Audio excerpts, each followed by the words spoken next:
But before we get to Luther and Calvin, let's talk about why anyone should even care about the early church fathers. When I dialogue with Protestants, I always like to bring the early church fathers, especially the apostolic fathers, into the discussion, and as early on in the discussion as possible. In addition to, or sometimes rather than, tossing scripture verses back and forth and arguing over the meaning of each verse, I like to ask the Protestant one or both of the following questions. Why should anyone believe your interpretation of Scripture over that of those taught, discipled, chosen, approved, and ordained by the New Testament biblical authors themselves? Or, what is more likely? Those taught, discipled, chosen, approved, and ordained by the New Testament biblical authors contradicted Scripture? Or your interpretation of Scripture is wrong? I think these are some of the most powerful questions one can ask a Protestant, for so many reasons.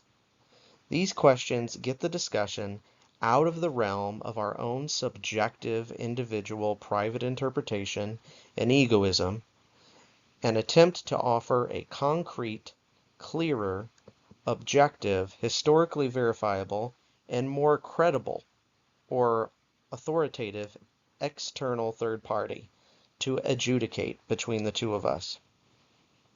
Secondly, these questions put the early church fathers in their proper place as privileged interpreters of Scripture, whose authority is not arbitrary or based merely on their antiquity, but based on their direct relationship with the apostles, with the New Testament biblical authors themselves.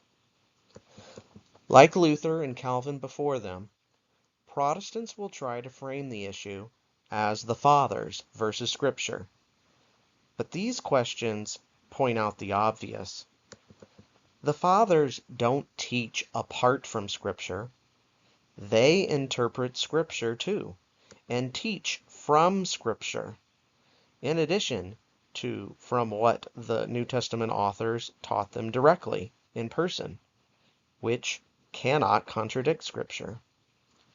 It's not the Fathers versus Scripture, but the Fathers' interpretations of Scripture versus the Protestants' interpretations.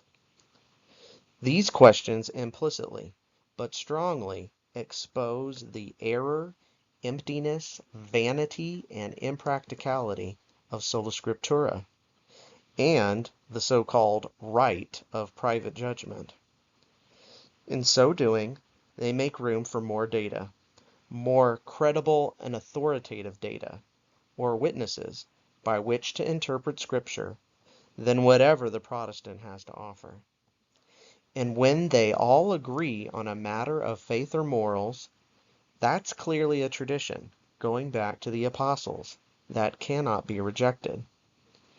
There's a reason that the writings of the early church fathers have played a pivotal role in the conversions or reversions of so many to Catholicism, and so we should take full advantage of that. This entire approach of mine was likely inspired by Rod Bennett and an unforgettable line from his introduction to his wonderful book, Four Witnesses. Pause here and read an excerpt from it. It's because of their credibility, authority, and power to persuade that 2 of the 4 videos I've made so far focus specifically on patristic writings, and why all of my videos so far incorporate them somehow. If you haven't checked out my other videos yet, give them a watch after this video.